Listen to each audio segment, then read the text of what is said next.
पूरे साल भर तैयारी करने के बाद जो नोटिफिकेशन गवर्नमेंट की आई है और एडमिट कार्ड आप लोगों तक पहुंच चुके हैं और डेट भी गवर्नमेंट ने अनाउंस कर ली है।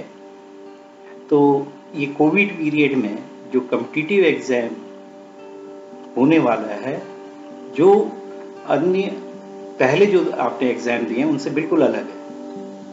ये कई मायनों में अलग इस तरह से हो जा रहा है कि यहाँ पर जो पहले के दिए हुए एग्ज़ाम थे जिनमें आपको एग्ज़ाम से पहले अच्छे ढंग से सोना होता था और एंग्जाइटी नहीं करनी होती थी, अपने पे विश्वास रखना होता था कि आपने साल भर मेहनत करी है तो आपका एग्ज़ाम अच्छा होगा। ये तो सब इस एग्ज़ाम में, लेकिन जो सबसे बड़ा और सबसे चिंता का कारण है या एंग्जाइटी का कारण है या टेंशन का कारण है बच्चों का, वो है अपनी सुरक्षा को लेकर के।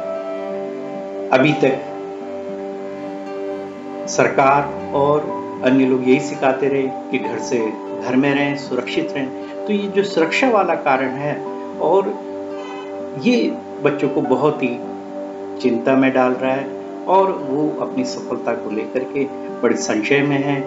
उन्होंने लंबे समय तक इन एग्ज़ाम्स की तैयारी करी है, लेकिन इसकी अनिश्चितता जो है और जो कि एग्ज़ाम हॉल के अंदर कैसे बढ़िया परफॉर्मेंस कर पाएंगे जब वो मास्क लगाए होंगे, जब वो अपनी सुरक्षा को लेकर के चिंतित होंगे।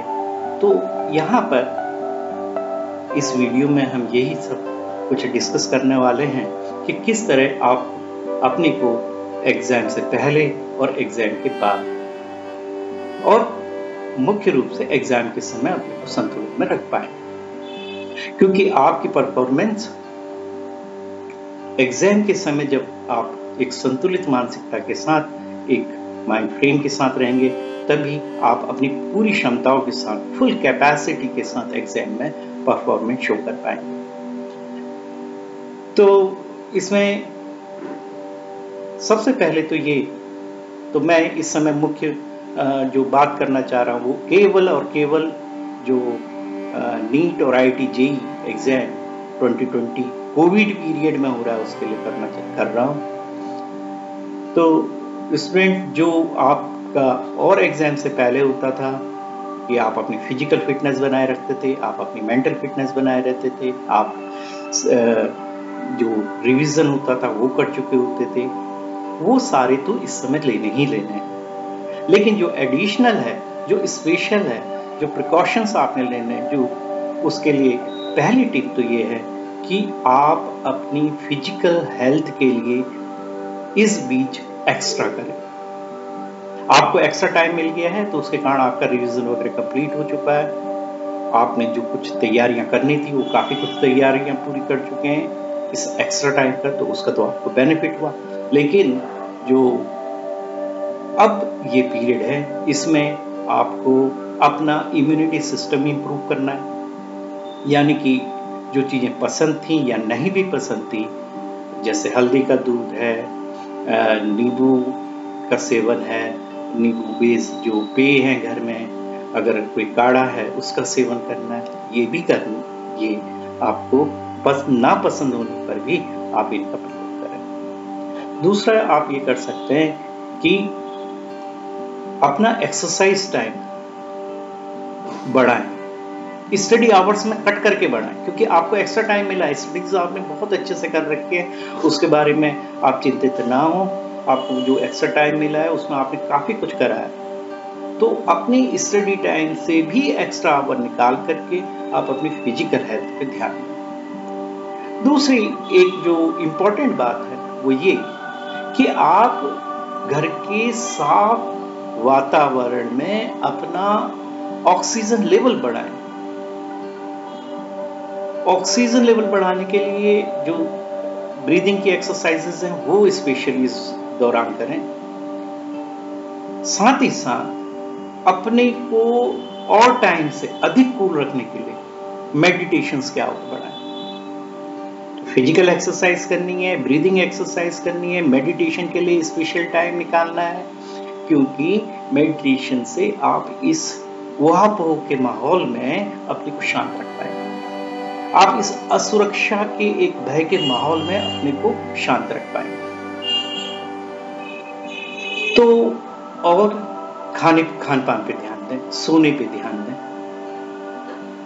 तो यहां पर ये तो जो आपको करना है। और अब एंजाइटी को कम करने के लिए और क्या करना है? एंजाइटी को कम करने के लिए आपने एक प्लान बनाना है। पहले आप प्लान बनाते थे कि आपका एडमिट कार्ड होना चाहिए, आपके पास पेन और जो जरूरी चीजें हैं एग्जाम से पहले, वो आप अपने पास उसकी चेकलिस्ट बनाते थे। लेकिन इस बार ये चेकलिस्ट थोड़ा सा अलग हो जाएगी। वो इस ढंग से अलग हो जाएगी कि इस चेकलिस्ट में ग्लव्स, मास्क, किस ट्रांसपोर्टेशन से आप एग्जामिनेशन सेंटर में जा रहे हैं, एग्जामिनेशन सेंटर में हॉल टिकट, जिस समय के साथ आप अपने हॉल में पहुंचेंगे उस समय आपको भीड़ के बीच से गुजरना है, तो वहां पर क्या सुरक्षा साधन आप अपनाएंगे। आपकी ड्रेस प्रॉपर होनी चाहिए जिससे कि आप भीड़ होने पे भी आप सुरक्षित रह सकें। तो ये सारी एक चेकलिस्ट और एक थॉट प्रोसेस में आपका होना चाहिए कि आप किस समय क्या क्या चीजें जरूरी हैं। और उसके बाद एग्जामिनेशन सेंटर से आप सुरक्षित घर कैसे वापस लौटेंगे, जहां पे कम से कम आपका इंटरेक्शन है। तो ये एक प्लान और एक चेकलिस्ट आपके पास पहले से तैयार कर लेनी है, जिससे कि आप अपनी सुरक्षा को लेकर के इस पूरे समय में परेशान ना हो। दूसरा जो मोस्ट इंपॉर्टेंट पॉइंट है वो ये कि जब आपके मास्क लगा होता है तो मास्क लंबे समय तक लगे रहने पर हो सकता है कि ऑक्सीजन की कुछ आपको कमी महसूस हो। और एक तरफ एग्जाम है, एक तरफ आपका जो मानसिक स्तर है वो ऑक्सीजन की कमी से डिस्टर्ब होता है। तो इस पे आपको ध्यान रखना है कि आप ट्रांसपेरेंट शील्ड या मास्क कितना टाइट बांधें, किस तरह से करें कि आपकी ऑक्सीजन की कमी ना हो जो आपकी परफॉर्मेंस में फर्क डाले। तो आप उसको लूजली और सेफली, यहाँ पे एक मैं कहूँगा रिस्क, कैलकुलेटेड रिस्क आपको लेना होगा। उस हिसाब से सोचना होगा कि एग्जाम के टाइम आप में कि शरीर को जिस समय आपको अधिक मानसिक कार्य करना पड़ता है, मेंटल वर्क ज़्यादा करना पड़ता है, तो आपको अधिक ऑक्सीजन की जरूरत पड़ती है, जिसके कारण आप लंबी लंबी सांसें लेते हैं। तो ये लंबी सांसें लेना और ऑक्सीजन की कमी एग्जाम पीरियड में ना हो, नहीं तो ये आपके एग्जाम के परफॉर्मेंस में फर्क डालेगी। तो इसके लिए आपको अलग से एक बार रिहर्सल या प्रैक्टिस करनी है कि 3 घंटे तक मास्क लगा करके आप उसको कितना लूज आप कंफर्टेबल फील कर पाते हैं, क्योंकि एग्जाम टाइम में आपने पूरी तरह से कंफर्टेबल रहना है और साथ ही साथ सुरक्षित भी रहना है। तो इस पे आप ध्यान दें। और ये जो पॉइंट मैंने आपको दिशा निर्देशन के लिए बताए, डायरेक्शनल बताए हैं कि किस तरह आपको प्लान करना है। आपको जो पुराने एग्जाम्स के लिए चेकलिस्ट या प्लान बनाने होते थे उसमें ये सेफ्टी मेजर्स को इंक्लूड करते हुए आपको अपनी तैयारी करनी है।